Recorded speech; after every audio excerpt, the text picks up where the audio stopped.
My favorites with the series Don't Move Her In. And so this series is an extension of my other series, Don't Move Him In, where the target audience is, of course, women and engaging women or encouraging women to make choices that are much more um, financially stable for them instead of moving in a man and assuming that it's going to convert into a long-term relationship.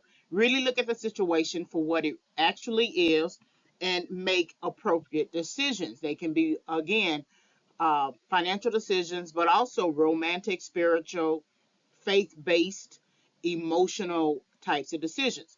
Well, this is Don't Move Her In, and I've done already a series of videos on this. And so this is one I wanted to think about and consider um, when you think about moving in a woman and the first whatever few months, it really is sort of like romantic. It is everything is going great. It looks like you both are compatible.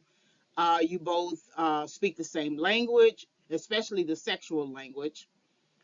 You tend to sort of bask in the glow of being with each other, and you're all up under each other. And it looks like it's going to be something that can come that will be long term. If it started out as short term, it looks like it might be able to convert to long term. But then you hit a bump in the road, you hit conflict, you come across chaos, some toxicity, some provoking behavior, and now you are unsure if the relationship is actually going to last. Now you feel like this is the time to reassess the relationship, especially if this is a person that who you are considering for uh, possible marriage. What happens a lot of times in these relationships is we stop communicating, which is always an obvious strategy, right? We just kind of go through the motions. But then communication and listening to each other are two different things. We can communicate, we can have conversation, we can converse, but that doesn't necessarily mean that each of us are listening to the other person. And listening requires that you understand the problem that the person is presenting to you. And a lot of times, the problem that the person is presenting to you is in a roundabout fashion. It's a mulberry bush. It's not actually getting into the actual nuts and bolts of the root cause of the situation. It's still staying within the forest and the trees. And so then you get frustrated and you're not quite sure, again, if you are compatible, because if you can't communicate, then how can you be truly compatible? And so then uh, you let the situation pass by. Sometimes you pass each other up in the house, and nothing is getting resolved. And so I want to look at this idea of not moving the woman in, don't move her in, under the category of listening. And so the title of this particular this discussion is why she will not listen to you. And when you think about listening, again, it is always there's some sort of sympathy, empathy. There's a conscientiousness to actually listen to what the person is saying so that you can resolve the problem, or or at least contribute or provide resources, or maybe go to therapy, whatever the possible solution is. And when you have a person, just in general, who doesn't listen to you, it just depends on the situation. If we were in a child parent dynamic, or parent child dynamic, kids don't listen. But that may be not necessarily because kids don't respect the parents. It's just that kids are working out their own personal, individual agency in life, and they're just going through the steps. and they feel like the way that they want to address something or resolve something is the better way, and they don't really have the full consciousness of the parent or anybody older than them having already walked out the steps. So that's really a lot of times on not listening in the parent child dynamic is about life lessons, wisdom, direction, instruction. It can spill over into adulthood. If you don't listen repeatedly as a child, you're going to see it manifested, the fruits and the outcomes and consequences of your decision making manifested as an adult, and you'll go through that that process for many years until you hit your roadblock, right? Until you hit your brick wall. Well, when you get a person as an adult, and that person is in a romantic relationship with you, and the person is not listening to you, you may have to tap into the childhood person, right? Childhood of that person. Did they not listen to their parents? If they had a pretty good childhood and they listened and they've gone down the right path and gone to college or gone or worked or had a business or something like that, okay, then we know through process of elimination that that is not the issue for that person, right? Um, but listening when you get to the adult stage has a lot to do with respect and a lack of respect. There's something in you that a person needs, and there's something in the person that you need. And when you refuse to listen to someone, you miss out on the opportunity to learn from the person. In this case, why she will not listen to you, it is simply because you put sex before the relationship. You position sex before the relationship. You position sexual appetite before the relationship. You didn't have a conversation. You didn't have a sit down, let's talk this out. Who are you? Who am I? What do you want to do? What do you want to become if you haven't achieved that yet? What are your likes? What's your temperament? Uh, what do you hate? What do you fear? What haven't you resolved in your life? You do instead of having those conversations, because everyone prioritizes the sex before the relationship because they don't want to be able to miss out on the sex. Let me say that again. Everybody prioritizes the sex before the relationship because they don't he or she does not want to miss out on the sex. If we sit down and have a conversation and we realize that we are not quite compatible as we thought we were, then one of us is going to get up from the table. And the goal is in any sort of um, um, interpersonal interaction, especially within the dating context, the dating marketplace, is to get the sex. And that can be on both the woman's side or the man's side. It doesn't matter. The rules of engagement really, in terms of ethical behavior, moral behavior,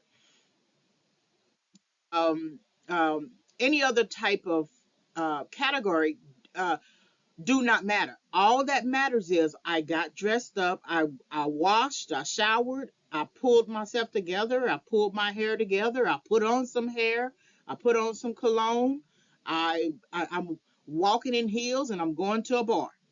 And I'm going to a bar and I'm seeking somebody and I don't really know how that person looks, right? Uh, the same for a man. He put on cologne. Hopefully he took a shower. He put on cologne. He got himself the way that he wants to look in terms of um, the aggressor, not in a negative sense, but he wants to be the man, the alpha man, or something like that. And he's going into a bar and he's seeking somebody, and he's seeking for sex. These are two people who are seeking sex, right? And they may not reduce it to that value. They may just want some companionship. A lot of times people will use the word companionship and then a little bit of intimacy, but you can't really have a one night stand and be intimate at the same time. And so, why she will not listen to you, it is simply because you prioritize the sex.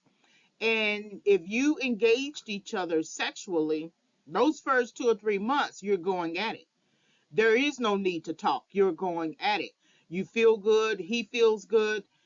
She feels good. And that's all that matters. And so then you go to your place. She goes to her place.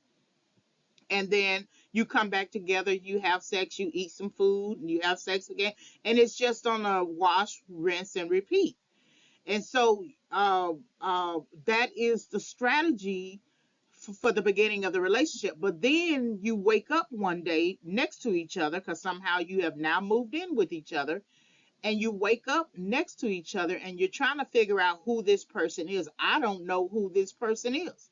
I have no idea who this person is, right? And so now we have to have a conversation, but you don't know how to have a conversation.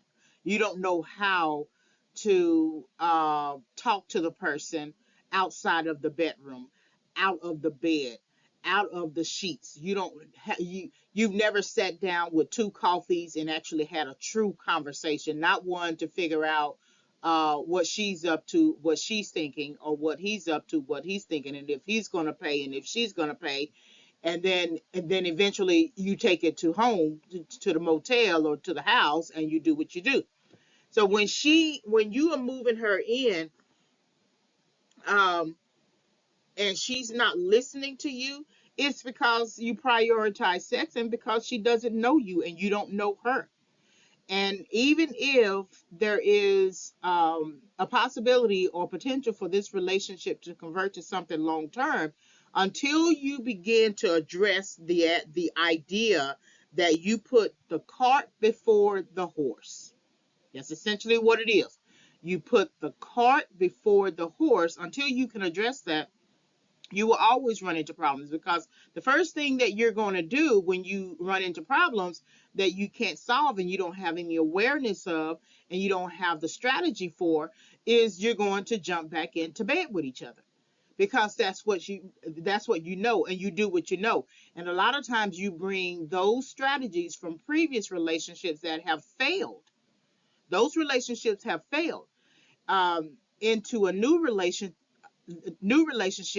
sort of emotionally blind to that idea. You move that strategy into a new relationship, and just because you get somebody new and that person likes you, you look at it from an ego standpoint, from the vantage point of saying, well, see, I knew nothing was wrong with me. My ex, she just didn't understand me. Okay, well, she didn't listen to you either, and you didn't listen to her either.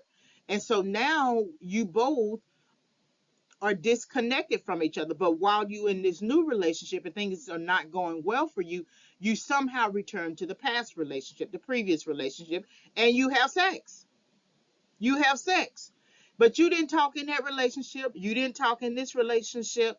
And so if you don't begin to address that, you're just going to move to another relationship and not talk. And sure, we put it on a trust issue, a trust basis. We put it on different types of bases. We tend to deflect, we gaslight, we project, we do all different types of things when we are emotionally hurt and traumatized and damaged, and we never really address our own complicity. We never really address our own personal agency in the situation. We got ourselves in that situation. So if you're in a situation where she's not listening to you, you got yourself in that situation. You cannot project the blame onto the woman. But for you moving her in, uh, would you still sort of have this issue? Let's say it like this. But for you guys having sex before the relationship could actually begin, uh, would you be in a relationship? Would you be going through the same things that you're going through now? Essentially, I think If you had conversed, if you had a sit down discussion of who you both are and what you bring to the table, uh, in different ways, and it's not always financially, but you should have that worked out anyway because you are an adult. But what you bring to the table, what value, what gifts, what talents, what vision, where do you want to take yourself? Where do you see yourself in X years, right? Uh, when are you planning to do Y? And what's the end result of your life visually for Z? Okay. Until you both address those types of issues and converse on that level about what each person brings to the table, you're going to always have issues. She's not going to listen to you. She's going to go her own way even while she's in the relationship with you. You have this trend today about MGTOW, men going their own way. Well, there is also a trend of women doing exactly the same thing. Women going their own way. They'll be in a relationship with you. Y'all will be in the house. She'll cook dinner. She'll wash clothes. She'll serve you your plate. But that doesn't necessarily mean she's listening to you. She's already made up in her mind that she can't trust you. She can't depend upon you. She doesn't believe what you say because you don't keep to what you say. You're not faithful in your word. So if she's gotten to a point where she won't listen to you, it's likely because she's tried and tried and tried, and she realizes now that it's not going to be effective.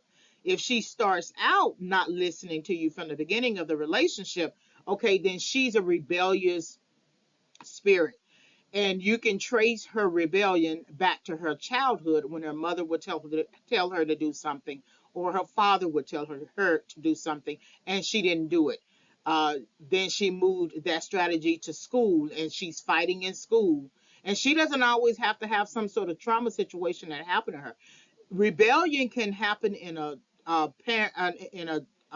child of a two-parent home, and the home is a good home, and it can happen in a single parent home and the home still be a good home in terms of the environment. Rebellion is something that has a lot to do with spiritual, and so if she's rebelling, that's a different type of spirit that you're going to have to address. And you still have to keep in mind that we attract who and what we are. So if she's rebelling against listening to you, somewhere you have rebelled against listening to somebody else. If she's not listening to you, then somewhere on your path you didn't listen to somebody else. In other words, if she didn't value something that someone said that was life changing, then you can trace back your pattern of behavior to the very same thing, that you didn't value something that someone said that was life changing. So why she will not listen to you is multifaceted. Different contexts come together. Different conversations not had that need to be had. You may have to move her out so you can actually begin again. If you're married, that's something completely different because I don't advocate for divorce. I definitely don't advocate for coming between marriages. So I don't want to give any advice about that. But if you're living together, cohabiting together, it's eventually going to turn into a situation where you guys are just going to be roommates, even if you decide to get married. And it's essentially you both coming together to still have sex, to still eat food together, maybe talk a little bit, and then you both get up from the table and go your own way. And that's something that you don't want to do and live the rest of your life, especially if you see this person as marriage material. I don't want to live in a house with somebody 20, 30, 40, 50, 60 years and we are essentially roommates. I don't want that for myself. That is emotionally and psychologically damaging after a while. Sometimes I think about people who eventually get cancer or some kind of health issues or sickness, Alzheimer's, anything. And there are different medical um, rules and guidelines concerning those particular health issues I just named.